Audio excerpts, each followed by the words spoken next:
daily vlog လေးပဲဖြစ်ပါရဲ့အဲ့ဒီမှာအဓိကသွားခဲ့ရတော့နိုင်ငံခြားသွားရမယ့်သူတွေအထူးသဖြင့်အေးရနိုင်ငံတွေကိုသွားမယ့်သူတွေလိုအပ်တဲ့ buffer jacket တို့အနွေးပေါင်းမီရောအဆုံးရှိရအားလုံးလည်းသိကြမဲ့ရန်ကုန် passport ရုံနာက first image ဆိုတဲ့ expo ဆိုင်ကိုကျွန်မလေးလိုအပ်တာလေးသွားဝယ်ခဲ့ပါရဲ့အရင်ဆုံးမိသားစုစုံလေးနဲ့အင်္ဂါနေ့ထွက်ပါပြီဒါကတော့ office ချက်လေးပါ outfit ကတော့ your stylist ကပါကျွန်မတင်ငယ်ချင်းနဲ့မနေ့ကလက်ဆောင်ပေးထားတော့ချက်ချင်းဒီနေ့ဖောက်ဝယ်လိုက်ပါရဲ့မနေ့စာလည်းမစားသေးရမလို့ kudos မှာသွားပြီးတော့ပေါင်မဝယ်ပါရဲ့ရန်ကုန်မှာနေတော့ kudos ကအိမ်နဲ့ဝေးတော့ကြတော့နေတိုင်းမစားပြပြမဲ့အခုကတော့ Star City ကလမ်းလေးလျှောက်ပြီးတော့သွားလိုက်ရင်ရောက်တာမို့လို့နေတိုင်းဒီပါဝယ်စားပြပါရဲ့ Star City လို့ပြောရင်လူတွေကဝေးတယ်သွားဖို့လာဝန်ခက်မယ်လို့ထင်ကြပေမဲ့တကယ်တော့မဟုတ်ပါဘူးဒီ Star City ထဲမှာမင်္ဂလာပါတက်စီရှိရပေါ့နော်သူက Grab လိုမျိုးပဲစိတ်ချရတယ်တခါလေ Grab ထက်တောင်ပို့ပြီးတော့ဈေးချိုတယ်ပြီးတော့အဲ့လိုမျိုးခွေးလေးလည်းခေါ်လို့ရပါတယ်အရင်ဆုံးပဲသွားခဲ့ရလဲဆိုတော့ကျမတို့ရဲ့ကလေးလေးစကားပွဲစီးထုတ်ဖို့အတွက် ENSC ကိုသွားခဲ့ပါတယ်ပတ်စေးရုံကလည်းလူစီးရုံတိုင်းမှာပဲလူနိုင်ရန်ပေါ်တော့ထိုင်ဆောင်ခဲ့ရပါသေးတယ်ခါတိုင်းဆိုရင်တော့အမြဲစွာနေပေမဲ့စီးထိုးရမှာပဲသူကြောက်တော့ရှာပါတယ်အဲ့မှာတကူလုံးတုံနေရပါပဲဒီဆရာဝန်နဲ့တွေ့ရမျက်နှာငယ်လေးနဲ့စီးထိုးပြီးသွားတော့ကျရုပ်ကအဲ့လိုမျိုးရုပ်ဖြစ်သွားပါတယ်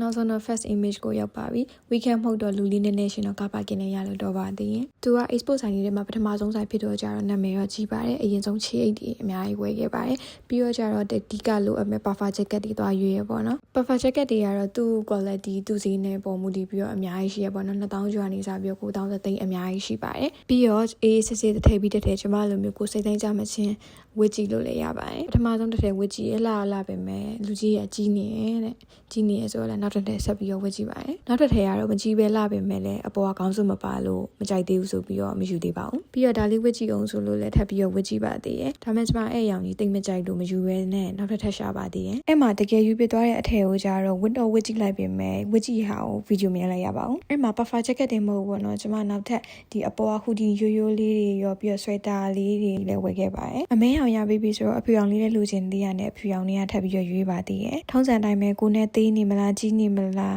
လိုက်မလားမလိုက်မလားဆိုတာကိုဝစ်ကြည့်ပြီးတော့စိတ်တိုင်းကြတော့အဖြူအောင်လေးလည်းယူခဲ့ပါတယ်ကဲနောက်ဆုံးတော့မနက်စာပေါင်ပုံလေးပဲစားထားတာနဲ့ဘိုင်လေးစားနဲ့မြင်မြင် shopping ကိုအဆုံးသတ်လိုက်ပါတော့တယ်တန်ချက်ကတော့ပြောမနေပါနဲ့အလောက်အများကြီးဝယ်ရတော့2သိန်းကျော်လောက်ပဲကြပါတယ်ဝယ်ပြီးတော့နေ့လည်စားဖို့အတွက်ကိုပါပြီသွားခဲ့တဲ့ဆိုင်ကတော့တကယ် menu တွေအများများလို့ဘာစားလို့စားမှန်းတော့မသိပါဘူးဒါပေမဲ့ဘာစားဖြစ်သွားလဲဆိုတော့ဒီဝက်နံယုံထမင်းလားမြေဦးထမင်းလားမသိအဲ့ဒါရဲ့မြေဦးမရှိရဲ့နှစ်ပွဲစားဖြစ်သွားပါတယ်လူက3ယောက်ဆိုပေမဲ့လည်းအဲ့နှစ်ပွဲနဲ့တည်းမနေစားရပေါ့နော်ပွဲရလည်းပိုးရှင်းရလည်းကြီးပြီးတော့ဈေးရလည်းတန်ပါတယ်ပြီးတော့မနက်တုန်းကစီထိုးထားတဲ့တရားအတွက်နေပြီးတော့ဘက်ရှော့ကိုသွားပြီးတော့သူ့အတွက်မုံလေးပါလေးသွားဝယ်ခဲ့ပါတယ်ကျမတို့ shopping center တွေမှာလေbiscuit လေးတွေတို့အချင်းတုံးလေးတွေလို့ကီလိုနဲ့ထည့်ပြီးတော့ရောင်းတယ်လို့မျိုးသူတို့မုံလေးကိုလည်းအဲ့လိုမျိုးလေးရောင်းတာပါရွေးချက်စရာ snack တွေကလည်းအများကြီးပါပဲသားကြောက်လေးတွေရောမုံအစိုးတွေရောပြီးတော့အသီးနဲ့လုပ်ထားတဲ့ဟာတွေရောအများကြီးပဲနော်မျိုးစုံရှိပါတယ်ဒါပေမဲ့လည်းအင်္ဂါကလေးကကြီးများတော့သူစားနေကြဟာလေး